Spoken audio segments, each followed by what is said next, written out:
उत्तर प्रदेश में अगर भ्रष्टाचार की बात हो और कानपुर का नाम ना आए ये तो हो ही नहीं सकता। कानपुर का विकास प्राधिकरण पूरी तरह भ्रष्टाचार में लिप्त है। इसका जीता जागता उदाहरण यहाँ के सरकारी अभिलेख खुद बयां कर रहे हैं।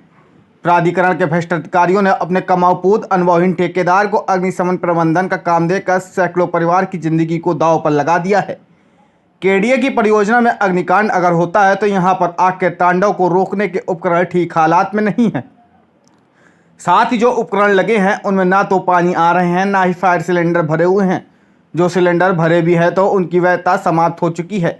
यहाँ पर अग्निशमन प्रबंधन का कार्य अनुभवहीन ठेकेदार से मानकों के विपरीत कराया गया है। कार्य हुआ उससे आप लोग संतुष्ट? मैं पूर्ण रूप से संतुष्ट नहीं हूँ जी, क्योंकि ना केबल है, एक्सपायरी डेट सिलेंडर लगे हैं, ना तार इतना मजबूत डाला, ना पाइप इतने मजबूत डाले, ना जो से ऊपर सीढ़ी तक चढ़ने के लिए कोई व्यवस्था की गई, और हर प्रकार से इसमें भ्रष्टाचार है। इसके लिए सोसाइटी भरपूर एक्शन लेगी केडीए के ऊपर कि एक अनुभवहीन ठेकेदार को कैसे टेंडर दिया, और इसके संबंधित जो जेई, एई, एक्शन जो भी संबंधित अधिकारी हैं ये सब जांच के दायरे में आएंगे। इसके संबंध में कमिश्नर से लगा के सचिव लेवल तक, विकास नियोजन कार्यालय तक इसके लिए जाया जाएगा। जो फायर टेंडर्स लगे हुए हैं इस पर सिलेंडर वगैरह भी एक्सपायर हुए, इसको लेकर आप लोगों ने कभी कुछ कंप्लेंट वगैरह की? जानकारी ही नहीं थी। जब हमराज कॉम्प्लेक्स में घटना घटी तब हम लोगों ने जानकारी जुटाना शुरू किया, तब देखा मेरा तो और भी दयनीय स्थिति है। वहीं अगर फायर विभाग के मानकों की बात करें तो 12 मीटर ऊंचाई की इमारत में 5000 लीटर का पानी टैंक और सभी ISI मार्का के उपकरण लगे होने चाहिए। साथ ही समय समय पर रिफिलिंग का कार्य करवाया जाना चाहिए। लेकिन इस योजना में जो उपकरण लगे हुए हैं उनमें किसी भी पाइपलाइन में पानी नहीं आ रहा। यहाँ पर लगी फायर उपकरण की टंकियाँ खाली पड़ी हैं। स्थानीयों का कहना है कि हम लोगों के निजी इस्तेमाल के लिए पानी नहीं मिल पाता है, तो इन उपकरणों में कैसे पानी पहुँचता होगा यह तो ऊपर वाला ही जाने। मैं यहाँ पे अमन इनक्लेव का निवासी हूँ और यहाँ का वर्तमान में सचिव हूँ।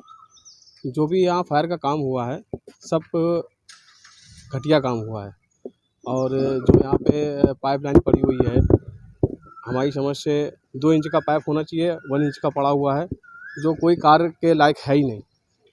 और रह गई पानी की समस्या, पानी जो टंकी ही नहीं भर पा रही तो मेन टंकी क्या भर पाएगी? टंकी आज कोई वारदात हो जाता है तो इस वारदात में केवल नुकसान ही होना है। केडीए ने केवल अपना फ़ायदा देखा है।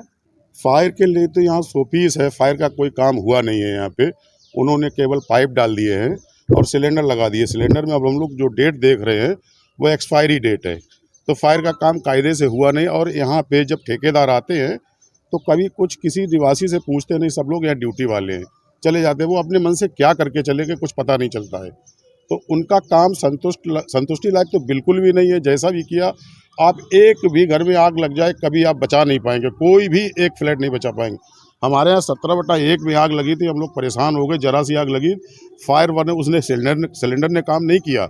हम लोग पानी वानी लेके जब गए तो टीवी पैनल बुझाया, तब हम लोग सब आग बुझा पाए उसकी। तो अभी तक ऐसा कुछ हुआ नहीं है। खैर अच्छा है कि नहीं हुआ, भगवान की कृपा है, लेकिन वाकई यहाँ पे कोई फायर से वाला काम संतुष्टि वाला हुआ ही नहीं। देखिए, अभी अनुभवहीन ठेकेदार या अनुभव ठेकेदार का कोई पैरामीटर उत्तर प्रदेश शासन द्वारा अग्निशमन कार्यों के लिए कोई प्राविधानित नहीं किया हुआ है। लेकिन मैं आपकी जानकारी के लिए बता दूं, जो उत्तर प्रदेश अग्निशमन सेवा और आपात सेवा अधिनियम 2022 है जो लागू हो चुका है, लेकिन उसकी नियमावली अभी अंडर प्रोसेस है। उसमें ये प्राविधान दिए जाने का चल रहा है। उसमें ये प्राविधान दिया जाएगा कि कौन कौन से वेंडर्स, कौन कौन से ठेकेदार किस क्वालिफिकेशन के उसमें जो है अधिकृत किए जाएंगे कार्य करने के। अभी as on date we haven't any इस तरह का हमारे पास वो है नहीं। केडीए के भ्रष्ट अधिकारियों के अनुमापन से केडीए की योजना में रह रहे सैकड़ों परिवार अपने परिजनों की जिंदगी दांव पर लगाए हुए हैं। वह लगातार केडीए वीसी से जांच की बात करते हैं, लेकिन उसे विभाग के द्वारा अनदेखा कर दिया जाता है। अब देखना होगा कि केडीए ऐसे भ्रष्ट अधिकारियों और अनुभवहीन ठेकेदार पर क्या कार्रवाई करता है, या फिर कमाऊपूत के चहेते होने के कारण उसे संरक्षण देकर सैकड़ों परिवार की जिंदगी से खिलवाड़ खेला जाएगा। कानपुर से आयुष तिवारी की रिपोर्ट, न्यूज़ 18।